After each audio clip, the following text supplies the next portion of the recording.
स्वागत है आपके अपने YouTube channel BRT computer education में। दोस्तों, आज इस वीडियो में हम आपको बताने जा रहे हैं कि टैली प्राइम में एक नई कंपनी कैसे क्रिएट करते हैं।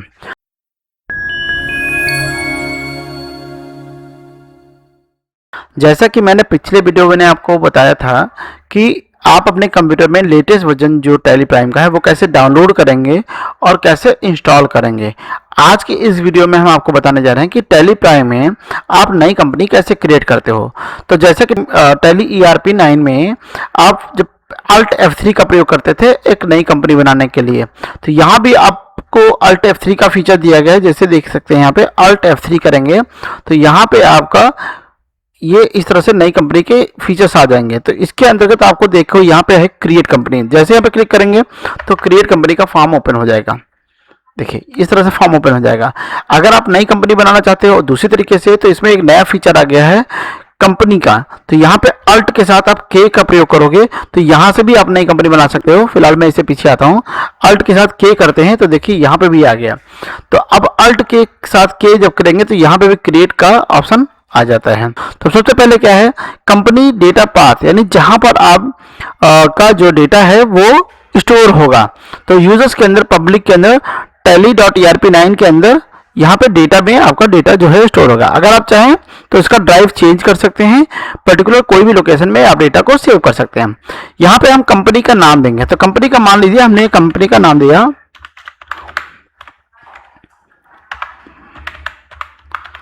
ये, और उसके बाद यहाँ मेलिंग एड्रेस, जैसे भी आपका जो एग्जैक्ट लोकेशन है ऑफिस का वहाँ पे आपको मेलिंग एड्रेस डालने होगा। मान लीजिए हमने यहाँ पे देवा डाल दिया। अगर आप यहाँ पे कुछ और डिस्ट्रिक्ट डालना चाहते हैं तो डाल सकते हैं, जैसे देखिए, और मैंने यहाँ पे डाल दिया। अब यहाँ पे आपको स्टेट चुनना होगा। तो स्टेट आपका यहाँ पे आपको उत्तर प्रदेश करना होगा। जैसे हम उत्तर प्रदेश के हैं तो उत्तर प्रदेश का करेंगे।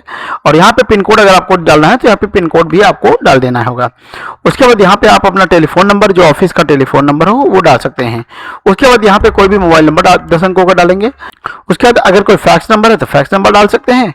अगर कोई ईमेल आईडी है तो आप ईमेल डालेंगे। देखिए मैंने, मान लीजिए हमने यहाँ पे ईमेल आईडी डाल दिया। अगर आपके ऑफिस की कोई वेबसाइट वगैरह है तो यहाँ पे आप वेबसाइट भी डाल सकते हैं। ये हमने डाल दिया। और उसके बाद यहाँ पे आपको, ये सबसे इम्पॉर्टेंट पार्ट है आपका जो फाइनेंशियल ईयर। इसका मतलब होता है कि जब भी हम कंपनी को स्टार्ट करते हैं तो हमारी कंपनी किस वित्तीय वर्ष में प्रारंभ होती है। तो हमारा जो वित्तीय वर्ष होता है वो हमेशा 1 साल का होता है, जिसका जो प्रारंभिक डेट होती है वो 1 अप्रैल होती है और अगले साल की 31 मार्च होती है।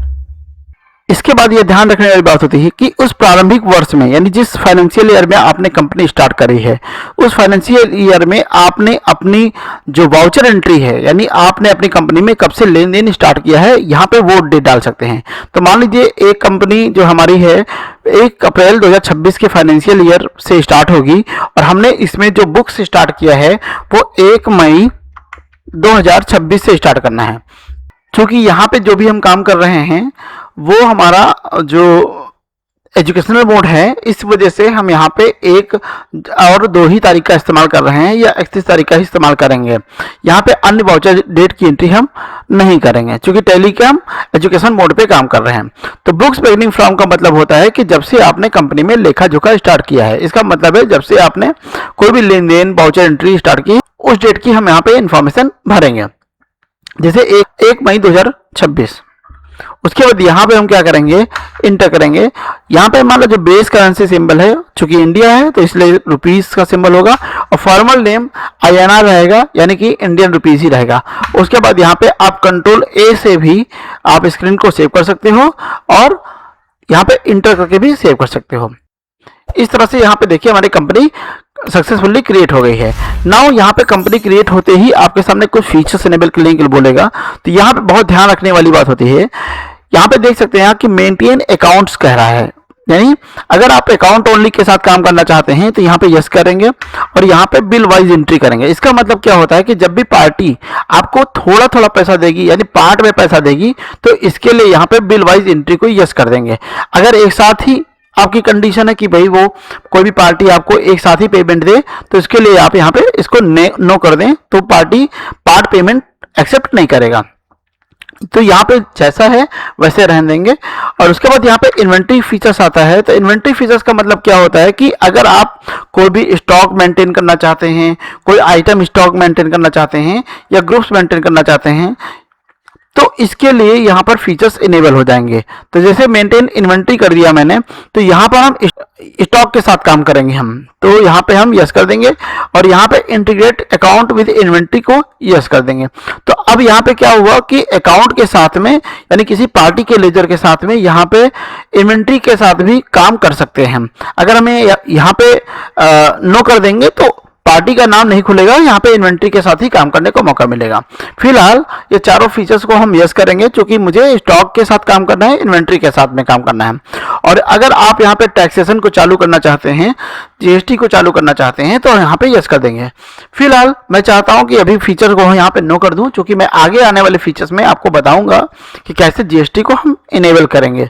अभी यहाँ पे हमने नो कर दिया ताकि जो फीचर्स हैं, एक्स्ट्रा फीचर है, वहाँ पे ना ओपन हो। यहाँ पे नो कर दिया और नो कर दिया और एक्सेप्ट कर दिया। तो आप देख सकते हैं बीआईटी एंटरप्राइज का यहाँ पे आपका जो कंपनी है वो ओपन हो गई है।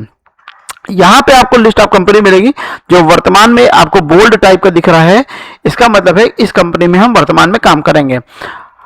बाकी आने वाले फीचर्स में हम आपको बताएंगे कि कंपनी को कैसे हम सेलेक्ट करेंगे, कैसे इस पे काम करेंगे, कैसे कंपनी में हम अल्टर करेंगे, कैसे डिलीट करेंगे और कैसे कंपनी का बैकअप और रिस्टोर करेंगे। या आने वाले वीडियोस के लिए आप हमारे चैनल को सब्सक्राइब करें और वीडियो को लाइक करना न भूलें।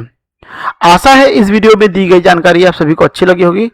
अगर ये वीडियो अच्छा लगा तो कृपया चैनल को सब्सक्राइब करें और लाइक और शेयर करना न भूलें। वीडियो को देखने के लिए धन्यवाद। जय हिंद, जय भारत।